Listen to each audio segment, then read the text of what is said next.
안녕하십니까. 오늘은 이제 삼국사에서 조선이 기록되어 있는데, 그것은 고구려 본기의 왕검지 택야라는 것과 신라본기에서 조선 유민이라는 기록이 바로 이제 고조선에 관한 기록입니다. 근데 이제 이 조선은 이제 우리는 이 조선에 대해서 자꾸 조선 팔도에 맞추려고 자꾸 하고 있습니다. 그러나 삼국이나 삼한이 삼국사기 권 46지역까지로 확대될 때만이 해답이 나온다, 그런 얘기입니다. 그 삼국사에 조선 유민이 이제 이렇게 기록이 있습니다. 그리고 왕금이라는 기록이 있는데, 여기 이제 잘 보시면은 요거는 왕금이라고 읽을 수 있는데 요거는 임금이라고 읽을 수 있지 않나. 이게 왕금이 맞냐 임금이 맞냐 하는데, 지금 규원사화에는 임금으로 되어 있습니다. 그리고 다른 데는 이제 왕금이라고 되어 있는데, 역시 이제 어느 것이 맞느냐는 것은 단군세기에는 그 임금으로 읽어야 되지 않나라는 생각이 듭니다. 왜냐하면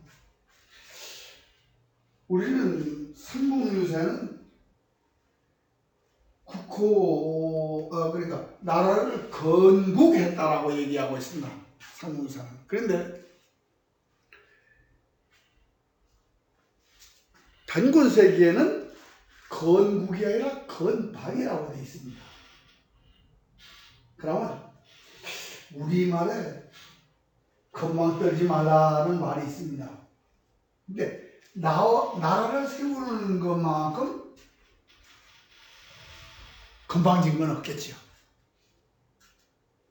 그리고 이게 왕금이냐 임금이냐라고 말할 때 그 의무를 그냥 새긴다면 임금왕자가 왜 생겼을까요? 어디서 생겼을까요? 저는 우리가 단군 왕검이라고 하는 분이 처음에 나라를 말하자면 고조선을 세웠기 때문에, 그로 인하여 임금이란 말이 처음에 출발하지 않았나. 그랬을 때는 왕금보다는 임금으로 불러주는 것이 더 나을 것 같다. 근데 여기 지금 삼국사에서는 분명히 요거는 왕금이라고 해서 요거는 임금으로 읽는 것이 맞지 않냐. 그럼 교원사에도 임금이라고 되어 있으니까 임금이란 말이 처음에 나온 축제로 찾는다면 왕금보다는 임금으로 불러주는 것이 낫겠고, 여기서 이제 신라를 건국했을 때 조선 유민이라고 했는데, 이 조선 유민은 고조선 유민이 아닙니다. 고조선은 BC 239년에 마지막 단군인 고열가께서 산으로 들어가서 말하자면 산신이 됐다라고 이제 표현한다면, 그 BC 239년에 이제 해모수의 고리가 시작되는 거죠. 그럼 벌써 지금 이 신라에 들어오는 유민은 그 사이에 번조선과 위만조선이 있다는 얘기예요. 그런데 여기는 삼한의 얘기가 나오는 것하고 비교를 한다면은 분명히 번조선 유민이라고 이렇게 해석해야 맞을 것 같습니다. 그런데 이제 우리는 지금 평양성을 평양도 평양이라고 해석을 하려고 노력하고 있습니다. 근데 고구려 백제가 남으로 5월, 북으로 유연제로 5월에 있다면은 평양성은 유엔제는 5월 속에서 찾아야 되지 않을까 그런 생각을 하면서 찾아보니까 현재의 천진에서 남쪽으로 창해까지 내려오고 창해에서 서쪽으로 보면 안평 현이 있습니다. 안평이 있는데 안평의 서쪽에 보면 동황성이라는 지명이 있습니다. 이 지명은 바로 고구려 고인왕 때 평양을 동황성으로 옮긴다라는 그 명칭하고 같습니다. 유연제는 5월에 고구려 백제가 있다는 것과 마찬가지로 여기도 이 평양은 지금 평안도 평양이 아니라 안평이 서쪽에 있는 이쪽에 평양을 얘기하는 것이 아닌가 하는 생각도 들어가지만 어떻게든 우리가 이제 이 삼국사를 좀 더 깊이 연구를 해야 되겠습니다만 여기서는 우선 왕금이냐 임금이냐 기록이 있느냐 없느냐인데 여기 보면 분명히 어떻게든 왕금이든 임금이든 있지 않습니까? 고조선의 기록이. 예. 중요한 거죠. 그런데 지금 요거는 6학년 그 교과서에 있는데 한민족은 한반도와 그에 딸린 섬에서 예로부터 살아온 민족이라고 한민족을 규정하는 그런 해설인데 이걸로 얘기하면 한반도 한민족이라고 여기 보시면 분명히 압록강 두만강 이남의 뭐 한반도라고 보면은 지금 이 휴전선 이남에는 고조선 속에도 들어가지도 못해요. 이게 좀 뭔가 지금 우리가 한반도만 자꾸 그 민족으로 보고 민족 강력으로 보려는 그런 현지에서 이 작성됐다고 봐야 합니다. 근데 삼국사는 유연제는 5월에서 조선 팔도까지 하나로 보고 있기 때문에 우리는 고조선에 대한 생각을 해야 되는, 바로잡아야 되는데 반도사관과 민족사관으로는 고려 이전을 나타낸 삼국사나 동이전을 해석할 수 없다 그런 얘기입니다. 지금 이제 기시의 조선은 삼국지에 보면 기비와 기부 또는 뭐 그렇게 써 있는데 기준으로 해서 기자 후예가 기시조선인 번조선을 했다는 기록이 있습니다.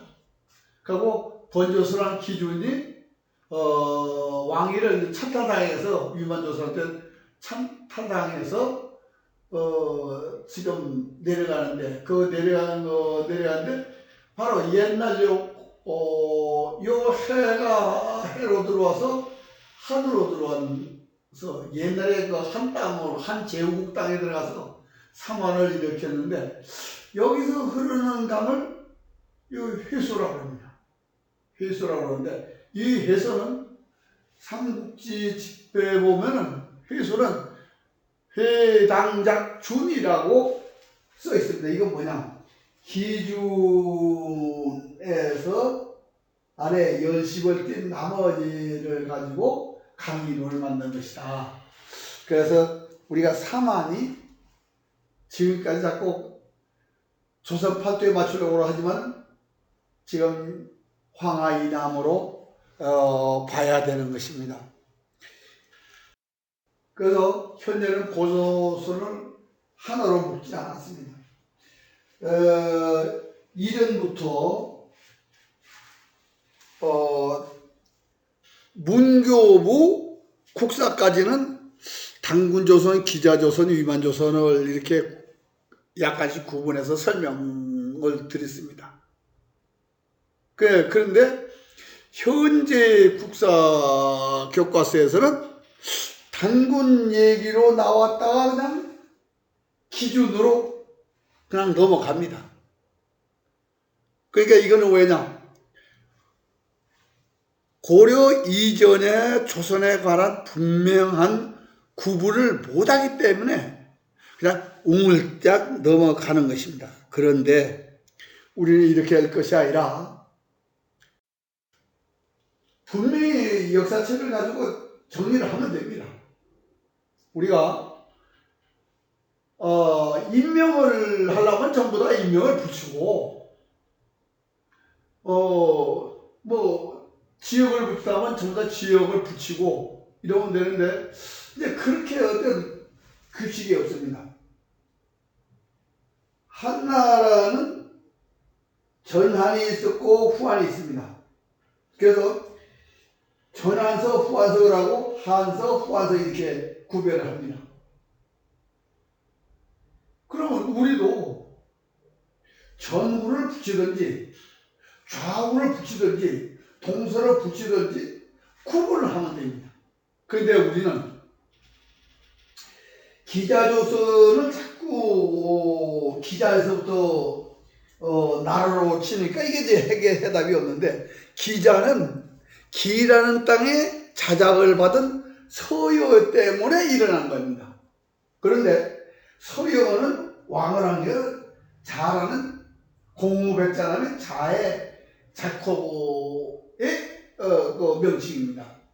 그런데 기자 후예 중에서 기비와 기준이 왕을 했습니다. 근데 그때 해모수께서 번조선이라는 명명을 했습니다. 그다음 우리가 번조선이라고 하면 됩니다.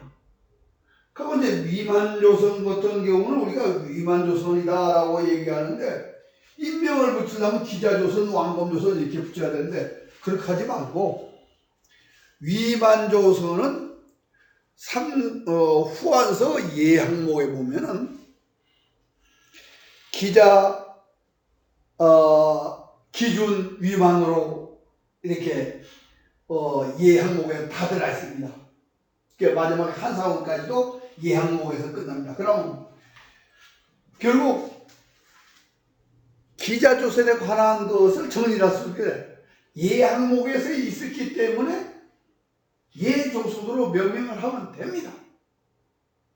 그리고 근세조선은 우리가 이제 이시조선, 이시왕조, 근세조선 이렇게 부르는데, 이거는 마지막 임금이 아니라 고종 황제가 조선을 대한이라고 그걸 고쳤습니다. 변경했죠. 그렇다면 대한에 한을 붙여서 한조선 명명하면 됩니다. 그러면 우리가 고조선, 기자조선, 위만조선, 근세조선 이렇게 하는 것보다는 단권조선은 그냥 첩권조선이니까 그냥 조선을 들어가면 돼요.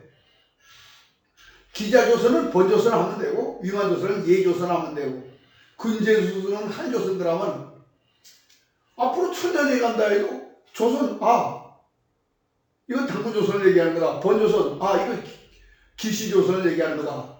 예조선, 그럼 위만조선을 얘기하는 거다. 한조선 나오면 이성계조선을 얘기하는 거다.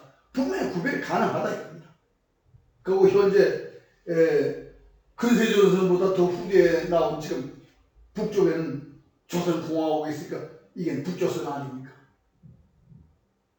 그러면 그냥 구별이 된다 이겁니다. 그래서 여러 번 사용한 국호에 대해서 정확한 구별을 해주고 그 역사를 바로 잡는, 그래서 명확하게 하는데, 여기서 번조선과 예조선은 조선 팠다고는 아무 관계가 없습니다. 즉 삼국사 46권에서는 고려백제가 유연전을 오래 있다는 그 지역의 일입니다. 사만도 그쪽 얘기고, 그러니까 삼국사는 결국 고조선을 얘기하면서 유연전 5월까지 고조선이 확장되었을 때 그 답이 나올 수 있다 이겁니다. 그러니까 우리는 조선에 대해서 이렇게 명확한 구별을 해가지고 모든 역사를 정립할 때 제대로 정립할 수 있겠다 이렇게 말씀드리는 겁니다. 예, 감사합니다.